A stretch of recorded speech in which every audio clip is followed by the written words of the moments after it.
গল্পের বাক্স চ্যানেলে আপনারা শুনছেন কথা সাহিত্যিক আবুল বাশারের লেখা একটি উপন্যাস ফুল বউ। আজ শুনবেন উপন্যাসটির ১১ পর্ব। আকাশের চাঁদের দিকে চেয়ে থাকে নবীনা। দুই চোখ ঈষৎ ভিজে ওঠে। চেয়ে থাকতে থাকতে একধারা অস্পষ্ট ভয় শুরু হয়, ভাবনা শুরু হয়। রিয়াজকে খুন করার কথা বলেছিল মবিন। কথাটা কেবলই কি কথার কথা হতে পারে? মানুষ সব পারে, মবিন বোধহয় সবই পারে। যে মানুষ সব পারে সেই মানুষকে বিশ্বাস করা যায় না। তথাপি নবীনার মনের মধ্যে এক অদ্ভুত বিচিত্র ভাবনা খেলা করতে থাকে। সেই ভাবনার গঠন ও প্রকৃতি, তার তাপ উত্তাপ জগৎ ছাড়া এক আশ্চর্য কাহিনী। নবীনার স্পষ্ট মনে পড়ে, মবিনকে প্রথম যৌন স্বাদ দিয়েছিল যে নারী, স্ত্রী সহবাসের গোপন অজানা যৌন বিদ্যা শিখিয়েছিল যে নারী, তার নাম নবীনা। স্ত্রী সহবাস পুরুষের এক জৈব অভ্যাস। সে অভ্যাসেরও দাসত্ব থাকে, নেশার মাদকতা থাকে। সেই নেশার মাদকতার পথ ধরে ভালোবাসার দুয়ারে কি পৌঁছনো যায়? নবীনা মনে করেছিল, যায় বুঝি। দেহ ছাড়া ভালোবাসা কোথায় বা থাকে? যৌনতা ছাড়া ভালোবাসা দাঁড়াবে কোথায়? ভালোবাসা এই কথাটি স্পষ্ট করে বলতে গেলে দেহদানের চেয়ে জোরালো ভাষার কি হয়? নবীনা মবিনকে সেই কথা বলেছিল প্রথম সহবাসের সময়। বলেছিল, নারীর এই দেহকে চেনালাম, এর স্বাদ কি বোঝালাম তোমাকে। সেই কৃতজ্ঞতার বশে থেকো। সেই রহস্য ভেদ করার, দেহের তাবৎ কক্ষ কক্ষান্তর পরিচয় করানোর বিস্ময়মুগ্ধ অভিজ্ঞতা দিয়েছি। এর নাম কি ভালোবাসা নয়? নবীনা তার এই দেহচারিতার অনুভূতিকে খুব গুরুত্বপূর্ণ মনে করেছিল। গূঢ় বিচারে তার গোপন দেহমিলনে অন্যায় বোধ ছিল বটে, কিন্তু সেই অন্যায় করেছিল শুধু কোনো যৌনতা নয়। সে ভেবেছিল এসব আবেশ ভালোবাসারই শক্তি, একটা স্বরূপও বটে। নবীনা কি ভুল করেছিল? মবিন একবার নবীনার দেহ যখন সম্ভোগ করার কৃতজ্ঞতা লাভ করল, মবিনের ধর্মবিশ্বাসী দেহ আরও বেশি কৃতজ্ঞ হওয়ার আবেদন পেশ করে চলল দিনের পর দিন। নবীনাও আশ্চর্য হচ্ছিল, তাকেও কেমন নেশায় ঘিরে ফেলেছে। সে স্থির করতে পারছিল না, এটা নেশা নাকি ভালোবাসা। সাদিকের সাথে দেহ মিলনে সেই নেশা কখনো ছিল না। নবীনার মনে হয়েছিল, যে মিলনে দেহ নেশাতুর হয় না, তথায় গোলেমান। গোলেমান মানে বেহেস্তে নারী বেহেস্তে গিয়ে স্বামী ছাড়াও একজন প্রবল যৌবনতৃপ্ত পুরুষ লাভ করবে, তিনিই গোলেমান। পুরুষ পাবে ৭০ জন হুরি, অপসরী। নেই, তথায় ভালোবাসা নেই। দেহ বারবার তাকে বুঝিয়েছিল, ভালোবাসা নেই, আছে মবিনের মিলনে, নেশায়।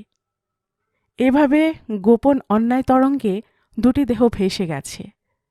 তারপর সাদিক স্কুল চলে গেলে দিনের বেলা নির্জন দুপুরে নবীনা নিজের ঘরে হাতুড়ে ডাক্তার মবিনের সঙ্গে মিলিত হয়েছে। ভয় করত, নেশায় মিশে থাকত ভয়। সেই নেশা আরও তীব্র, তা কিছুতেই রোধ করা যেত না। নবীনা ভাবে, মবিন এই গোপন অভিজ্ঞতায় কখনো কি কৃতজ্ঞ ছিল? মবিনকে এই অভিজ্ঞতার দানকে ভালোবাসা মনে করেছিল।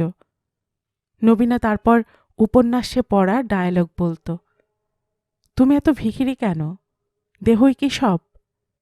নবীনা যা দেহগত উপলব্ধিতে কখনো বোঝেনি, অনুভব করেনি, তেমনি এক বানানো কথা বলতো।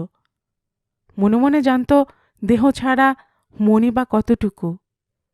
দেহ যা করছে তা তো মনেরই মাতলামি।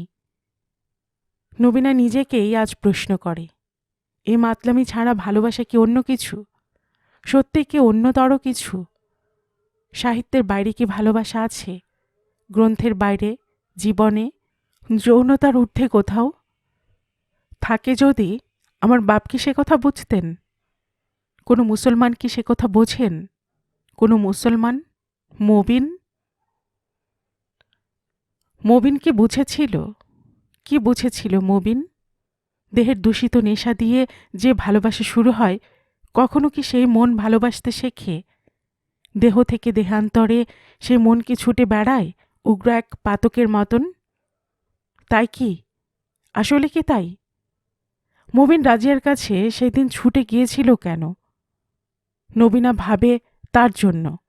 সেই দুর্ঘটনার জন্য নবীনা নিজেই দায়ী। তারপর মনে হয় তার এভাবে সে মবিনকে নষ্ট করে দিয়েছে, যেমন রাজিয়া করেছে মিল্লাতকে। আসলে সব ভালোবাসাই গোপন আর দূষিত। শুদ্ধ ভালোবাসার কথা কল্পনা মাত্র। তাই কি? সমস্ত প্রকারের ভালোবাসাই এক প্রকারের মাতলামি। নবীনা ভাবে ঠিক আছে, সব ঠিক আছে। তারপরই মনে হয় ঠিক নেই। না, কোনো কিছুই আজ আর ঠিক নেই। সব ভুল, সব মিথ্যা। নবীনা সিদ্ধান্ত করে দেহের মাতলামি যেদিন শেষ হয় সেদিনই ভালোবাসা শেষ হয়। অতএব ভালোবাসা বলে কিছু নেই। মবিন তাকে আজ আর ভালোবাসে না, কোনো দিনও ভালোবাসেনি। একটা উড়ুক্ক নেশার আতশবাজি যেমন দেখায়, ভালোবাসা বড়জোর তাই। অর্থহীন, বানানো, মিথ্যে, কিছু নয়, কোনো কিছু নয়। দায়ী সে। মবিন যদি রিয়াজকে খুন করে তার জন্য দায়ী সে। তারপর ভাবে নবীনা, জীবন থেকে ভালোবাসা কথাটা বাদ দিতে পারলে জীবনটা কি সহজ হতে পারত? ভোগ, সম্ভোগ, এবাদত কি সহজই না ছিল নিসার হোসেনের জিন্দেগি? খাওয়া দাওয়া, স্ত্রীবাস আর খোদার বন্দনা সহজ ছিল, কোনো কষ্ট ছিল না, হাহাকার ছিল না। অথচ ভালোবাসা নামের একটি কাল্পনিক শব্দে কি জটিল ক্ষমাহীন কষ্ট তৈরি করেছে মানুষ। আচ্ছা, এসব কেন করেছে মানুষ বলুন তো রিয়াজজি? নবীনা হঠাৎ সচকিত। কোথায় রিয়াজজি? আকাশে বিষণ্ণ চাঁদ, অশ্রুমাখা ধূসর জ্যোৎস্না ছাড়া কোথাও কেউ নেই। তথাপি রিয়াজজির কাছে নবীনার দুটি তিনটি প্রশ্ন আছে, জানবার আছে। এক, রাজিয়ার মিল্লাতের সম্পর্ক ভালোবাসার সম্পর্ক কিভাবে? কেন এই সম্পর্ককে ভালোবাসা বলবো? আপনি রাজিয়ার সহায় হতে চান কেন? আপনার কোনো কথাই ঠিক মতন শোনা হয়নি রিয়াজজি।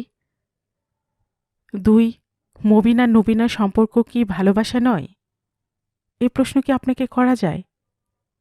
তিন, দেহের মাতলামি কি জিনিস আপনার অভিজ্ঞতা নেই। অতএব ভালোবাসা বলতে আপনি যে কাল্পনিক শব্দটি তৈরি করেন, কেন তা করেন? আপনাদের মতন মানুষ এইভাবে কল্পনা করেন তাদের ধ্বংস করলে, খুন করলে পৃথিবীর কি কোনো ক্ষতি হয়? এই মুহূর্তে নবীনার সঙ্গে সঙ্গে মনে হয় তিনি খুন হবেন, অর্থাৎ রিয়াজ খুন হয়ে যাবেন। বারবার সেই একই কথা, মবিন তাকে মেরে ফেলবে। মনের মধ্যে গড়িয়ে যায়, গড়াতে থাকে। সহসা আকাশের চাঁদ ভয়ে আরও ধূসর ও ঝাপসা দেখায়। সারা রাত নবীনা ঘুমাতে পারে না। বারংবার মন বলে ওঠে, লোকটি খুন হবে। কেন খুন হবে না? সমাজের চোখে তার মতো অপরাধী আর কে আছে? তার মতো অসহায়ী বা কে? তার লোকবল নেই, তার পেছনে ধর্মশক্তি নেই। সে একা, এক ঘরে। এমন লোক খুন হলে পৃথিবীর কিছু যায় আসে না। তার জন্য কাঁদবার মতন পৃথিবীর কোথাও কেউ নেই। রাজিয়া কাঁদবে, সে কান্না পৃথিবীর কেউ শুনবে না। চোরের মতন কাঁদতে হবে, বলতে পারবে না কেন সে কাঁদছে। কেন খুন হলো সে কথাও কেউ বিচার করবে না, কারণ ওই জাতের মানুষ খুন হওয়াই যেন রীতি। অতএব তিনি খুন হবেন। নবীনা কিছুতেই ঘুমাতে পারে না। ভাবতে ভাবতে একসময় সে নিঃসন্দেহ হয়ে যায়, খুন অবশ্যম্ভাবী। রিয়াজের দিন ফুরিয়ে এসেছে। দূষিত ভালোবাসা মরবার আগে পৃথিবীর শুদ্ধ মানুষকে মেরে দিয়ে যায়। ইতিহাসে প্রচুর ঘটনা। সেই ভালোবাসা নারীর কর্দমাক্ত যোনিদেশ থেকে উত্থিত হয়ে পৃথিবীর তীব্র গাঢ় অন্ধকারে ছড়িয়ে পড়ে। নবীনার মনে হয় তার যোনি গহ্বর পৃথিবীর সবচেয়ে বিষাক্ত ক্ষতচিহ্ন, দগদগে ঘা যেন বা। পৃথিবীর তাবৎ অপমান সেখানে জমা করেছে মানুষ। ভাবতে ভাবতে নবীনের আত্মহত্যার ইচ্ছে হয়। গলা দিয়ে অস্ফুট শব্দ বার হয়, হাব্বা গো। নবীনা সারা রাত জেগে থাকে, শুয়ে থাকে, কিন্তু ঘুমায় না। ঘরের প্রদীপ তাবৎ রাত দপদপ করে জ্বলতে থাকে। নবীনা কেন মিল্লাত ও রাজিয়ার গোপন বিবাহের খবর মুবিনকে পৌঁছে দিল? সে কথা কেন সে গোপন রাখল না? সমস্ত দিক থেকে এক আশ্চর্য অপরাধ নবীনাকে পিষে ফেলতে থাকল। সে মানুষ কি ঘুমোতে পারে? পরের রাতও নির্ঘুম কাটল এবং পরের দিন ভোর 4:45টায় গাড়িতে চেপে বসল নবীনা। শহরে পৌঁছল। রিকশায় করে রিয়াজের বাড়ির কাছাকাছি পৌঁছতে পৌঁছতে নবীনার মনে প্রশ্ন দেখা দেয়। রিয়াজকে কি করে বলবে এসব? এত ভোরে গ্রাম থেকে ছুটে এলো কেন? নিশ্চয়ই জানতে চাইবেন তিনি। তখন কে উত্তর করবে? নবীনা। নবীনার মনে হলো এমন করে ছুটে আসা সত্যি কি অনিবার্য ছিল? নবীনা নিজেই আপন মনে উত্তর করল, তাছাড়া কি উপায়? এই অবস্থায় মন যে ভয়ে শুকিয়ে যাচ্ছে। তার মনের প্রকৃত অবস্থা কি রিয়াজ যে বুঝতে পারবেন? তিনি ভুল বুঝবেন না তো? অবিশ্বাস করবেন না তো? এই ধারা এক টানাপোড়েন চলতে থাকে। রিকশা এসে রিয়াজের গলির মধ্যে থামে। রিকশা থেকে নেমে নবীনা রিয়াজের দরজার কাছে চলে আসে। ভোরের রোদ ছড়িয়ে পড়েছে। এই ভোরে আজ কিঞ্চিত ঠান্ডা ঠান্ডা ভাব। পৃথিবীর কোথাও রাত্রে হয়তো বৃষ্টি হয়েছে। দরজা খোলা। বাইরের বারান্দার বদনা থেকে জল গড়িয়ে মুখের ব্রাশ ধুয়ে নিচ্ছে রিয়াজ। মুখ ধোঁয়া হয়ে গেছে। তোয়ালের মুখ মুছে নেয়। সিমেন্টের মেঝেয় রাখা চশমাটা ওঠায়। চোখ পড়ে। ঘাড়ে তোয়ালে ফেলে উঠে দাঁড়াতে গিয়ে নবীনার দিকে চোখ পড়ে। এক হাতে বদনা, অন্য হাতে ব্রাশ পেস্টের টিউব, জিভ ছোলা, গায়ে গেঞ্জি, পরনে ধুতি লুঙ্গির মতন ভাঁজ করা। পায়ে চটি গুলিয়েছে রিয়াজ। থমকে দাঁড়িয়েছে। বিশ্বাস করতে পারছে না। বলল, আসুন। নবীনা এগিয়ে এলো। বারান্দায় উঠে এলো। সামনাসামনি মুখোমুখি দাঁড়ালো। বলল, এত ভোরে আমায় দেখে অবাক হচ্ছেন বুঝি? সারা রাত এক ফোঁটা ঘুম হয়নি। কেবলই আপনার কথা মনে হয়েছে। ভাবলাম আপনার যদি কোনো বিপদ হয়। আমি আপনার অনেক ক্ষতি করেছি রিয়াজজি। বলতে বলতে নবীনার দুই চোখ ছলছল করে উঠল। রিয়াজ লক্ষ্য করছিল খুব উদ্ভ্রান্ত চেহারা। চোখে মুখে অনতি স্পষ্ট বেদনার নিবিড় চাপা আঁচড় ফুটে আছে। কেমন ঈষৎ ভীত ভাব। লক্ষ্য করছিল নবীনাও বড় সুন্দরী মহিলা। চোখ দুটি বড় বড়, ঘন কালো না হলেও সোলেমানি চোখ। এক ধরনের সাদা মনে দুটি হাসি খুশি, অথচ বুদ্ধিমাখা সৌন্দর্যে নিবিড়, কিঞ্চিত বিষণ্নও। রাজিয়ার চেয়ে সামান্য লম্বা মনে হয়, একটু পাতলাও। মিল্লাতের স্বাস্থ্য একটু স্থূলের দিকে, তার বোন একটু পাতলার দিকে। দুজনের আদলে মিল আছে কোথাও কোথাও। সবই আজ লক্ষ্য করছিল রিয়াজ। চোখ দুটি ছলছল করে ভিজে আসতে সত্যি বড় অবাক হয়। বলে, আপনি আমার ক্ষতি করবেন কেন? আপনার সেই সুযোগ কোথায়? আপনি খুব ভালো মেয়ে, কারো ক্ষতি করতে পারেন না, একথা বিশ্বাস করি না। আসুন, ভেতরে আসুন। এত ভোরে এসেছেন, আপনাকে কি খেতে দেব? আমি ভোরে মুড়ি আর চা খাই। গরম দুধে মুড়ি ফেলে দিয়ে নেড়েচেড়ে খেয়ে নেই। মুড়ি নিজস্ব খাদ্যমূল্য একেবারেই নেই, তাই দুধ দিয়ে খাই। খাবেন? আমার একটা স্টোভ আছে, রাতে বাসি দুধ আছে, ফুটিয়ে দিচ্ছি। আপনি ওই চেয়ারটায় বসুন। বিছানাটা গুছিয়ে নিলে পর চকিতে আরাম করে বসবেন। আমি খুব অগোছালো মানুষ। বলেই রিয়াজ বিছানার চাদর টেনে নেয়। ঘরের এক কোণে ছুঁড়ে ফেলে দিয়ে চৌকির তলার বড় বাক্স থেকে একখানা নতুন চাদর বার করে পাতে। দাঁড়িয়ে দাঁড়িয়ে রিয়াজের ব্যস্ততা লক্ষ্য করে নবীনা। বলে, আপনার স্টোভটা কোথায়? আপনার রান্না কোথায় হয়? রিয়াজ চাদর পেতে বালিশটা ঠিকঠাক করে গুছিয়ে বলে, হয় না। তারপর নবীনার চোখে চোখ রেখে ঈষৎ নিঃশব্দ হাসে। বলে, আমি হোটেলে খাই। আপনার টাকা পয়সা কী করেন? উড়িয়ে দেই। কেন? বাপ মা ভাই বোন? বাপ কোথায় জানি না। মা বড় লোক, মাকে দেখবার লোক ছিল, এখন তিনি নেই। মা, আসলে আমার কেউ নেই, আমি একা। ঠিক রাজিয়ার মতন আমারও কেউ নেই। আমার জীবনে বাপ মা কথাটা খুব ভুল, একেবারে ভুল কথা। আমার কেউ নেই। আমার পরিচয় আপনাকে পরে শোনাবো। অবশ্য তা শুনেই বা কী হবে? খুব বাজে কথা, ঠাট্টার কথা। আমি খুব ছোট লোক নবীনা, আপনার ঘেন্না করবে। বলতে বলতে রিয়াজ পাশের একটা ফালি ঘরে ঢুকে যায়। একটু পরে স্টোভের শোষো শব্দ ভেসে আসে। নবীনাও ফালি ঘরে ঢুকে আসে, লম্বা ছোট এক ফালি রান্নাঘরের মতন। সেখানে রিয়াজ দুধ ফুটিয়ে নিচ্ছে। প্রশ্ন করে, আমার কি ক্ষতি করলেন নবীনা? বলুন শুনি। নবীনা কোনো কথা না বলে স্টোভের কাছে নিচু হয়ে বসে ন্যাকড়া ধরে দুধের ফুটন্ত বড় টিনের বাটি নামিয়ে ফেলে। সুধায়, ওই টিনে বুঝি মুড়ি আছে? চিনির বয়ামটা তাক থেকে দিন। টাটকা পাউরুটি খেলে তো পারেন, একটু জেলি মাখিয়ে নেবেন, দুধে ভিজিয়ে খেলেও হয়। রিয়াজ উত্তর না করে স্বল্প হাসে, বয়াম এগিয়ে দেয়। সুধায়, আপনার ঘুম হলো না কেন? আমার কি কথা মনে হচ্ছিল আপনার? আমি কিন্তু খুব কষে ঘুমিয়েছি আজ, মাথাটা ছেড়ে গেছে। আজ ওদের বিয়ে, ভারী চমৎকার দিন আজ। আপনি এসে ভালোই করেছেন। আপনাকে সঙ্গে করে লগ্নের কাপড় চোপড় কিনব, কেমন? দুধের আধেক অন্য বাটিতে ঢালে নবীনা। মুড়ি আর চিনি ফেলে একখানা চামচ দেয়। অন্য বাটিটাও সেইভাবে তৈরি করে।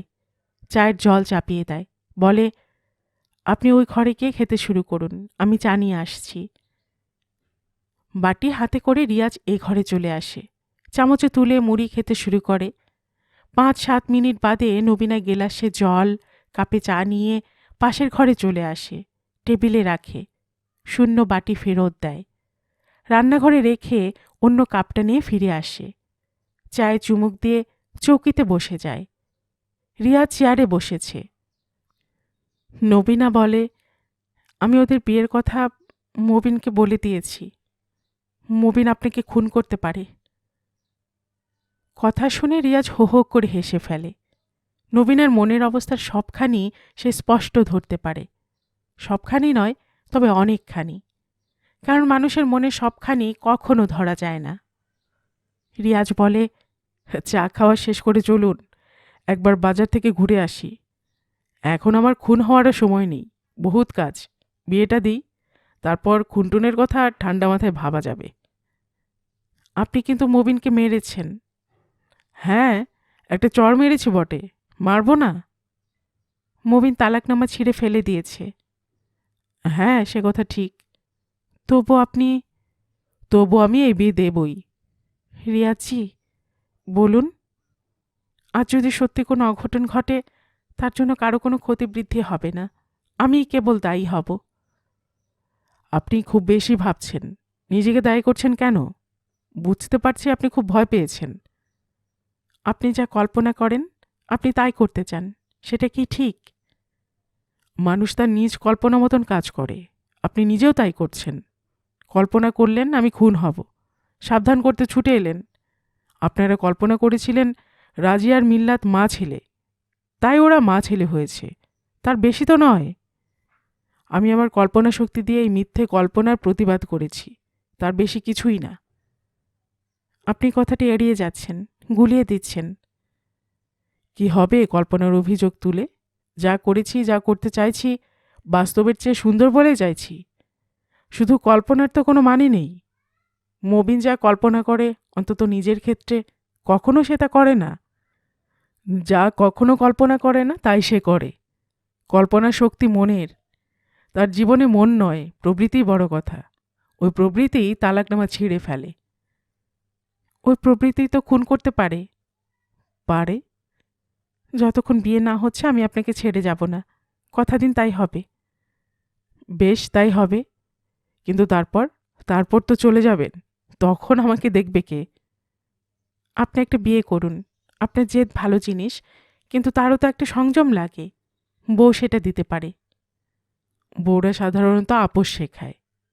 ভুল কথা। আমি কি আপোষের কথা বলেছি? তবে সংযমের কথা উঠছে কেন? আপনার জেদ খুব তীব্র কি না? হ্যাঁ, কল্পনাও খুব দুর্মর। হা হা করে হেসে ওঠে রিয়াজ। আপন মনে সুন্দর করে হাসে, বলে, আজ খুব আনন্দ আমার। আমি আমার কল্পনার জোরে একজনকে জিতে নিতে পেরেছি। আপনাকে সাহসী করে তুলেছি আমি। জীবনে এত বড় লাভ কিছু হয় না। আমার কাছে আসতে আপনি বাধ্য হয়েছেন। তবু আমার ভয় করে রিয়াজি। নবীনার গলা কেঁপে যায়। ওরা চা খাওয়া শেষ করে। নবীনা বলে, আপনার কল্পনা শক্তি সত্যিই দুর্মর। নইলে শত্রু যে মিত্র হয় কি করে বুঝে পাই না। সবই কি কল্পনার জোর? আমি কে বলুন তো? বউ থাকলে বুঝিয়ে দিত, আমি মবিনের লোক। বিশ্বাস করো না, বউ বলতো। কে আছে আপনার যে সে কথা বোঝাবে, শত্রুকে চেনাবে? বলুন। রিয়া জেটো কাপ দুটিকে রান্নাঘরে রেখে আসে, গায়ে শার্ট চড়ায়, বলে, মবিন আপনাকে কখনো ভালোবাসেনি। কল্পনা বলছেন, আপনি সেই কল্পনা করেছিলেন মাত্র। Just a dream. একটা চটের থলে হাতে ঝুলিয়ে কালো হয়ে আসা নবীনার মুখের দিকে চেয়ে রিয়াজ তাগিদ দেয়, চলুন বেরিয়ে পড়ি। মবিন যা ভালোবাসেনি শুধু এই কথাটুকু এত স্পষ্ট করে বলল রিয়াজ যে নবীনার জীবনে এই প্রথম একটা অপমানবোধ জেগে উঠল আচমকা। তেমন অপমান কখনো সে অনুভব করেনি কোনো দিন। কেন করেনি সে কথা সে বুঝে পেল না। একটা চরম সত্যকে আজ সে দেখতে পেয়ে গেল, বিশ্বাস করতে শিখল। কথাটা এত বিশ্বাসযোগ্য মনে হচ্ছিল কেন? তারও কোনো ব্যাখ্যা নবীনা জানে না। নবীনা বলে, আপনি আমাকে এভাবে অপমান করছেন কেন? ব্যাকুল শোনায় তার কণ্ঠস্বর। রিয়াজ বলে, অপমান করিনি। কোনো ব্যাপারে আমার কল্পনা শক্তি যে খুব কাঙাল নয় সেই কথা বলেছি। আপনি এখনও ববিনকে ভালোবাসেন এবং আপনি খুব ভালো মেয়ে। যাগে চলুন, দেরি হয়ে যাচ্ছে, বাজার খুলে গেছে। ওরা রাস্তায় নেমে আসে, রিকশায় ওঠে। কথা বলতে শুরু করে রিয়াজ। বলে, ভালোবাসার 3টি গতি আছে, নদীর মতন। একটা নিম্নগতি, একটা মধ্যগতি, একটা উচ্চগতি। নদীর মতন 3টি গতি ঠিক কথা, কিন্তু তার প্রবাহ উল্টো দিকে। নদী যায় নিচে, ভালোবাসা ওঠে ওপরে। সেদিকে তার বিস্তার ও গভীরতা। তাই নামকরণও করেছি নদীর সঙ্গে কিঞ্চিত আলাদা। কেমন? কথা শুনে সচকিত হয় নবীনা। ঘাড় ঘুরিয়ে খুব কাছে থেকে কল্পনার মানুষটিকে দেখতে থাকে। রিয়াজ বলে, দেহের 3টি ভাগ। নিচের ভাগে থাকে নিম্নগতির ভালোবাসা। সেই ভালোবাসা নদীর পার্বত্য গতির মতন উগ্র। সেক্স থেকে ভালোবাসার উৎপত্তি, কিন্তু সেই উৎপত্তিস্থল থেকে ভালোবাসাকে অনেক দূর এই বুক অবধি মধ্যগতির কল্যাণের দিকে পৌঁছতে হয়। সেখানে নদীর উভয় তীরে মানুষের সভ্যতা, বসবাস, সমাজ। তারই মাঝ দিয়ে বুকের মাটি ভিজিয়ে, পলি ফেলে ফেলে, ফসল ফলিয়ে সমাজ আর সভ্যতাকে উর্বর আর সবুজ আর সুখী করে দিয়ে ভালোবাসা এগিয়ে যায়, ঠিক নদীর মতন। পলি জলের সোহাগ, সবুজের স্নিগ্ধ সমারোহ, আবেগ, ছলছলানো আদর তার সম্বল। এরই নাম মধ্যগতির ভালোবাসা। মাঝারি আর সাধারণ মানুষের কল্যাণকর ভালোবাসা। সেক্স আছে, কিন্তু সেক্সের সঙ্গে আরও অনেক কিছু আছে। কেমন? আমি কিন্তু আপনাকে জ্ঞান দিচ্ছি না, বুদ্ধি দিচ্ছি। আপনি ভালোবাসার কথা শুনতে চেয়েছেন। প্রথম থেকে বারবার বলছেন রাজিয়ার ভালোবাসা আসলে নিন্দনীয়। আপনার ভয় করছে, তাই না?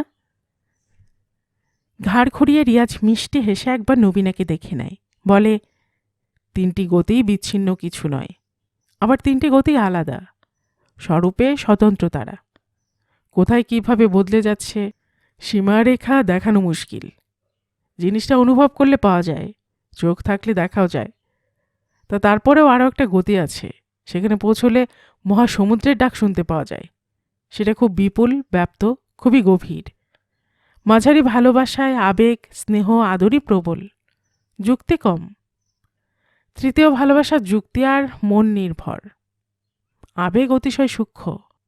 সেক্স সেখানে দূরবর্তী, আরও পরিশীলিত, আরও কি বলবো, শান্ত হয়ে আসে। রাজিয়ার ভালোবাসার মধ্যভাগ নেই। পার্বত্য উৎসের পাশেই সমুদ্রের বিশালতা, তাই সমাজ তাকে সইতে চাইছে না। আমি আপনাকে বোঝাতে পেরেছি? রাজিয়ার ভালোবাসা আকস্মিক, অস্বাভাবিক, তীব্র গতিশীল এবং দুঃসহ, বেমানান। যেমন যুক্তিযুক্ত তেমনি যুক্তিহীন। দূষিত ইচ্ছের বিদ্রোহ দিয়ে সে ভালোবাসা তৈরি হয়েছে। তা কখনো সমাজকে মজাতে পারে না। আবার কোনো কোনো ভালোবাসার 3টি গতিই থাকে। দেহের 3 ভাগে 3 ধরনের ভালোবাসা থাকে। বুক ছাড়িয়ে মস্তিষ্কের দিকে প্রসারিত ভালোবাসা একেবারে অন্য কথা। নবীনা শুধালো, আপনি সেই ভালোবাসা কখনো দেখেছেন? না, শুনেছি, বইতে পড়েছি। কখনো ভালোবেসেছেন? না। কেন? ভালোবাসাকে এভাবে বুঝেছিলাম বলেই যেমন তেমন করে ভালোবাসতে পারিনি। নইলে নিম্নগতির ভালোবাসার সুযোগ সব জীবনেই থাকে। অশ্বের মতন দিশেহারা, খ্যাপা, ছুটন্ত ভালোবাসা, লক্ষ্যহীন ভালোবাসা পাওয়া কি যায় না? সেটা নিজেই নামায়, ওপরে তোলে না। কত গঙ্গোত্রী পৃথিবীতে শুকিয়ে গিয়েছে, হিমবাহ অতিক্রম করেনি। পাহাড়ের ফাটলে ঢুকে গেছে, গুমড়ে গুমড়ে শেষ হয়ে গিয়েছে। মবিনরা সে কথা বুঝবে না। খুব ছোট দরের সমাজে বসবাস করলে সে কথা বোঝাও যায় না। সহসা নবীনা দুহাতে মুখ ঢেকে ফেলে। কান্নার নিঃশব্দ চাপে তার দেহ থরথর করে কেঁপে ওঠে। অস্ফুট চাপা আর্ত মৃদু কান্না যেন কোনো পাহাড়ের ফাটলে ঢুকে যাচ্ছে মনে হয়। কোনো একটা উৎস শুকিয়ে থেমে পড়ছে। রিয়াজ লক্ষ্য করে আহত আর বিহ্বল হয়ে পড়ে।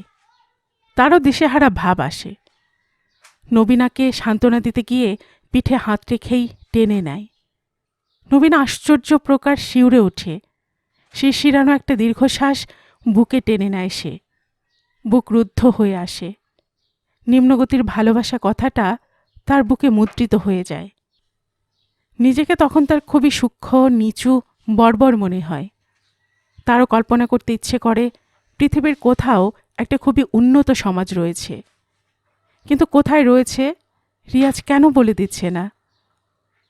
রিয়াজকে তখন হঠাৎ খুবই নিষ্ঠুর, দয়াহীন মনে হতে থাকে নবীনার।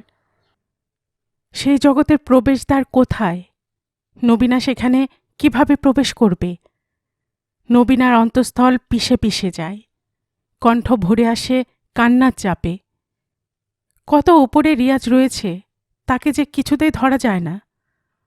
লোকটি পাশে বসে আছে, কিন্তু কি স্বাভাবিক, অটল। ভালো করে সুন্দরী মেয়েদের দেহের দিকেও চেয়ে দেখে না, শুধু চোখের দিকে চেয়ে কথা বলে। কি অসম্ভব শক্তিশালী মানুষ! ফ্রেঞ্চ কাট আর শিয়ার মিশেলে তৈরি দাড়ির থুতনি আর গ্রীবা কি মারাত্মক রকমের তীক্ষ্ণ, চোখা, অহংকারে উদ্ধত। নবীনা মনে মনে ভাবে, আমাদের মতো মেয়েদের কাছে তার কি কোনো কিছুই চাওয়ার নেই? চেয়ে দেখার কিছুই নেই? লেখাপড়া যে কিছুই শিখিনি, কত বোকা মানুষ আমরা। রিকশা থামে, নেমে পড়ে রিয়াজ। সোজা হয়ে বসে নবীনা আঁচলে চোখ মুছে নেয়। রিয়াজের দিকে ভালো করে চাইতে পারে না। নেমে পড়ে। পায়ে পায়ে রিয়াজের পিছু পিছু ঘাড় নিচু করে এগিয়ে যায়। ওরা একটা গলির মধ্যে ঢুকে পড়ে। চারপাশে দোকানপাট আগরবাতির গন্ধে খুলে যাচ্ছে। ওরা একটি কাপড়ের দোকানের সামনে এসে দাঁড়ায়। পাশের মনোহারীর দোকান থেকে একটা চামড়ার বড় সুটকেস আসে।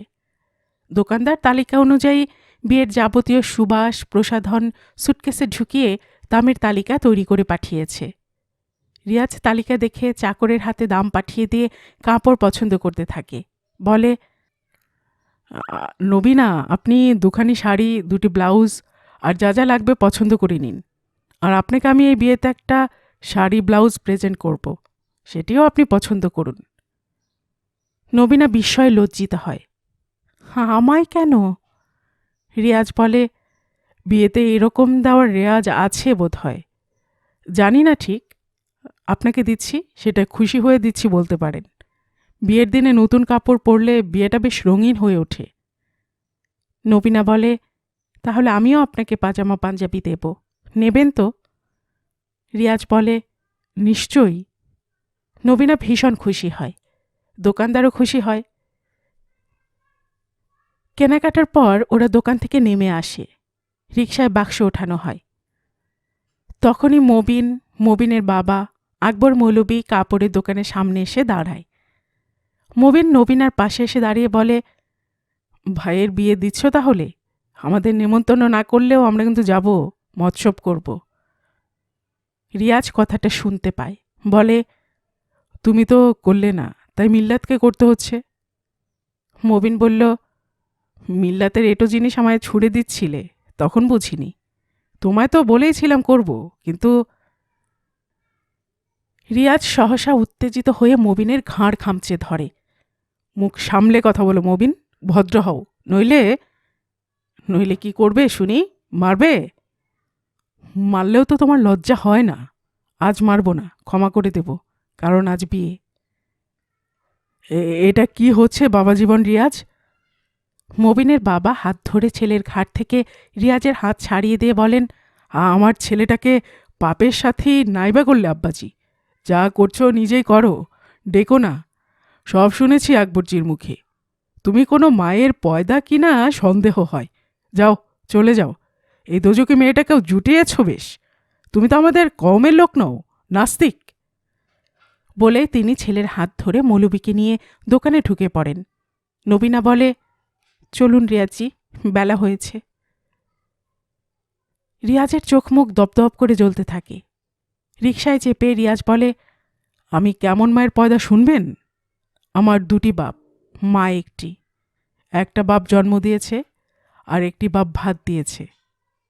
কেমন? কেন এমন হলো শুনুন তাহলে। রিয়াজ বলতে থাকে, গায়ের নাম বলকপুর, ছোট গা। সেই গায়ে এক আধা শিক্ষিত গেরস্থ বাস করত। সম্পন্ন অবস্থা, জোত জমি আছে, চাকর কিসেন ঘণ্টাখানেক, পুকুর খামার বাগান সব আছে। একটা বন্দুক আছে, পাকা বাড়ি, বড় দালান। লোকটির নাম আলীজান মণ্ডল, বউয়ের নাম আদিনা মণ্ডল। ঠিক আছে? তো সেই আলীজান মণ্ডল প্রায় দিন ভাতের থালায় আদিনার চুল পেত খাওয়ার সময়। গা ঘিনঘিন করত, বমি বমি করত। আদিনা বোধহয় একটু আলুথালু মেয়ে। তাছাড়া চাকর বাকর কিসের নিয়ে বিরাট গেরস্তালি সামাল দিতে গিয়ে অমন একটু আলুথালু হওয়া বেমানান বলবো না। মাথা থেকে কখন চুল খসে পড়ে বেচারি বুঝবে কি করে? শিশির পড়া আর মাথার চুল পড়া শব্দ শোনা যায় না, সেই কারণে মাথার চুল খসে পড়লে আদিনা বুঝতে পারত না। নবীনা বলল, আজ কিন্তু মারামারি হয়ে যেত। আপনি ওইভাবে হঠাৎ করে খেপে উঠলেন কেন? মবিন কেমন রুখে উঠল দেখলেন? আমার ভয় করে, খুব ভয় করে। সাদিক ওদের দলের লোক, আকবর মৌলবী ওর লোক। মারামারি বাঁধলে আপনার পাশে কে দাঁড়াতো? গুন্ডা বদমাস সব মবিনের বশ। কেন ওকে ওইভাবে মারতে ওঠেন? আপনার কে আছে? আমাদের দেখে মবিনের চোখ ধকধক করে জ্বলছিল। ওরাও লগ্ন কিনতে বেরিয়েছে বোধ হয়। রিয়াজ বলতে লাগল, দাদিমা একটা ধাঁধা বলতেন, শুনবেন? খাওয়ার আগে বলে কি, খাওয়ার শেষে বলে কি, নিঃশব্দে পড়ে কি? খাওয়ার আগে বিসমিল্লা, খাওয়ার পরে আলহামদুলিল্লাহ, আর নিঃশব্দে পড়ে শিশির। আমি বলতাম, দাদিমা, তুমি বলেছিলে আমার মায়ের মাথার চুল নিঃশব্দে খসে পড়ত, সে কারণে বাপ মাকে তালাক দিয়েছিল। আলীজান আদিনাকে তালাক দিয়েছিল। চোখ মুখ মুহূর্তে পাকিয়ে ওঠে রিয়াজের। নবীনা লক্ষ্য করে বেচারে আপন মনে কথা বলে যাচ্ছে।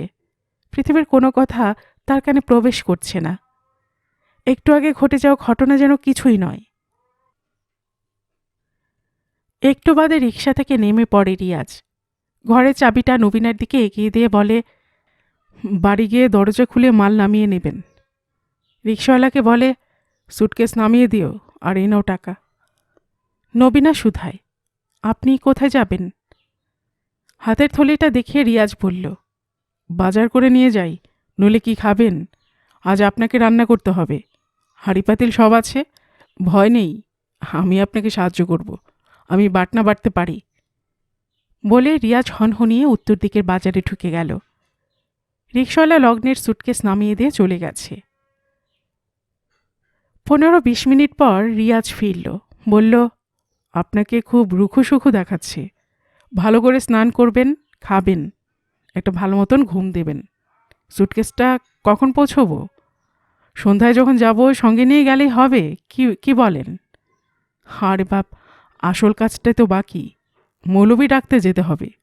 দুধিচকে বাড়ি, ডাল ভাঙা পথ, পাকা সড়ক নেই, হটর মটর রাস্তা। সুধা সাইকেল স্টোর থেকে সাইকেল ভাড়া করব, সব বলে রেখেছি। আচ্ছা, আপনি গান গাইতে পারেন? বিয়ের গান? না।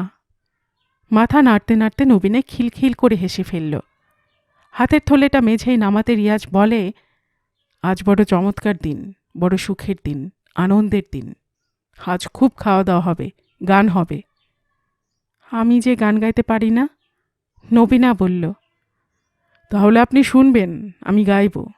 আমার গান শুনলে আপনার খুব হাসি পাবে। মুসলমানের গান গাওয়া হারাম, ছবি আঁকা হারাম, যত সূক্ষ্ম ভাবনা, যত গভীর সৌন্দর্য, সবই হারাম। মেয়ে মানুষের খুব সূক্ষ্ম চুল অজান্তে মাথা থেকে খসে পড়া হারাম। আমি তাই পৃথিবীর কাছে আজ খুব সূক্ষ্ম, খুব গভীর আর খুবই প্রসিদ্ধ একটা পাপ করব। লোককে দেখিয়ে বলবো, এই এদের মিলু আর রাজিয়ার বিয়ে দিয়েছে আমি। দেখুন কেমন চুলের মতন সূক্ষ্ম ধারালো, প্রায় অদৃশ্য একটা পাপ করে ফেলেছি। মা ভই, আপনি মাংসটা কুটে দিন, আজ বেশ খাওয়া দাওয়া হবে। নবীনা থমথমে মুখে রিয়াজের হাত থেকে মেঝেয় নামিয়ে রাখা থলেটা তুলে নেয়। রিয়াজ ছুটে গিয়ে রান্নাঘর থেকে একটা বড় টিনের থালা এনে বলে, এতে রাখুন, কিছু পটল আর আলু এনেছি, মাংস ফেলে দেবেন। হলুদ, জিরে, 5 সম্বরা সব এনেছি। গরম মশলা এনেছি, লঙ্কাও এনেছি, পেঁয়াজ, তেল সব এনেছি, চাল এনেছি। সাবধানে রাঁধবেন, যেন মাথার চুল খসে না পড়ে। নবীনা কোমর শটান করে খুব স্পষ্ট করে রিয়াজের চোখে চাইল, বলল, চুল পড়ার সুবাদে আমায় যদি সাদিক তালাক দিত রিয়াজি, কিন্তু আমার চুল না পাকলে খসবে না যে, কি করব আমি বলুন, বলুন না। নবীনার গলা কোকিয়ে ওঠে, চোখ চিকচিক করে ওঠে। রিয়াজের মুখ চোখ কেমন শুষ্ক আর বিষণ্ণ হয়ে ওঠে। বলে, আপনি মামলা করবেন? করুন, আমি উকিল দেখে দেব। নবীনা ধরা গলায় বলল, তা যে হয় না রিয়াজি, হয় না, কিছুতেই হয় না। মুসলমান কোর্টের কথা মান্য করে না। কোনো বিচ্ছেদ, কোনো মিলন মেয়েরা পারে না। বলুন আমি কি করব? বলুন, কোন প্রসিদ্ধ পাপ করলে আমার মুক্তি হবে, বলুন না। বলতে বলতে নবীনা রান্নাঘরে ঢুকে যায়। একটু পর রান্নাঘরে ঢুকে থমকে যায় রিয়াজ। মাংসের থালা সামনে পড়ে আছে। পিঁড়িতে বসে হাঁটুতে থুতনি ঠেকিয়ে বসে আছে কিঞ্চিত কুজো হয়ে নবীনা। কাঁদছে। হাত দিয়ে মাংসের টুকরোগুলো একটু একটু ছুঁয়ে দেখে থালায় এদিক ওদিক সরিয়ে রাখছে, অর্থাৎ সে কি করছে জানে না। হঠাৎ পেছন ফিরে শুধালো, আপনার মা তালাক হওয়ার পর কি করলেন? বিয়ে করলেন বাড়ি চাকর মুজতবাকে। বাপ সেই বিয়ে দিলেন। বিয়ের পর আমার প্রকৃত বাপ মুজতবা মাকে নিয়ে আলীজানের গেরস্তি ছেড়ে চলে গেল। কথা হলো 3 মাস পর আদিনায় ফের তালাক হবে। আলীজান তখন পুনর্বিবাহ করবে। মুজতবা কথা রাখেনি। 1 বছর পর মুজতবা খুন হয়। মা আলীজানের সংসারে কোলে 1 মাসের বাচ্চা রিয়াজকে নিয়ে ফিরে আসে। আমার মা তখন নাকি খুব শুকিয়ে গিয়েছিল। আলীজানের ঔরসে আমার আগেই যারা আদিনার গর্ভে জন্মেছিল তারা তাদের মাকে ফিরে পেল। আমার জন্মের পরও 2 বার মা তার গর্ভ আলীজানের ঔরসে পূর্ণ করেছে। আমি একটা দুর্ঘটনা, পৃথিবীর প্রসিদ্ধতম পাপ। আমি আলীজানের কেউ নই, পৃথিবীর কেউ নই। আমাকে আলীজানের গেরস্তি সহ্য করেনি। আমি তো কলঙ্ক, জারজের চেয়ে জারজ। আমাকে আলীজান 1 কাঠা মাটি দেয়নি। অবশ্য খেতে পড়তে দিত, কখনো ছেলে বলে আদর করেনি। মুজতবা মরে গেল, খুন হলো। সবাই জানে কে তাকে খুন করিয়েছিল। মরবার পর 3.5 হাত জমিও আমি পাইনি। মুজতবা ছিল ভূমিহীন ক্ষেত মজুর। আলীজানের ফারায়েজ আমাকে রাজিয়ার মতো নিঃস্ব করেছে।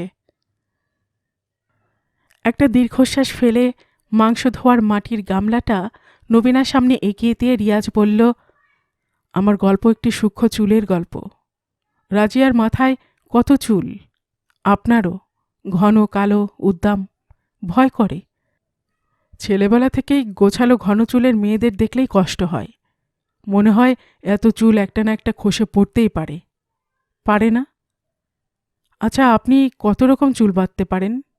অপ্সরা খোপা, ইন্দ্রধনু খোপা, এসব পারেন? আমার মা চুল বাঁধতে পারত না। খুব গরিবের মেয়ে ছিল তো। আপনার মা নেই বুঝি? গত বছর মা মরে গেছে। মরবার আগে মায়ের মাথার চুল সব নষ্ট হয়ে গিয়েছিল। মাংস তুলে গামলার জলে ফেলতে লাগলো রিয়াজ। সহসা নবীনা সচেতন হয়ে উঠল। বলল, আপনি ও ঘরে গিয়ে চুপ করে বসুন, আমি সব করছি। যান, চুপ করে বসুন গিয়ে। রিয়াজ ধীরে ধীরে উঠে পড়ে। এ ঘরে চলে আসে, বিছানায় গড়িয়ে যায়, চশমাটা নামিয়ে রাখে, চোখ বোজে। রান্না করতে করতে নবীনার কানে ভাসতে থাকে। খাওয়ার আগে বলে কি, খাওয়ার পর বলে কি, নিঃশব্দে পড়ে কি? চুল না শিশির? গল্পের বাক্স বাই রোমানানুপুর চ্যানেলে এতক্ষণ আপনারা শুনছিলেন কথা সাহিত্যিক আবুল বাশারের লেখে একটি উপন্যাস ফুল বউ এর 11 পর্ব। আর এতক্ষণ গল্প পাঠে আমি আপনাদের সাথে ছিলাম রোমানানুপুর।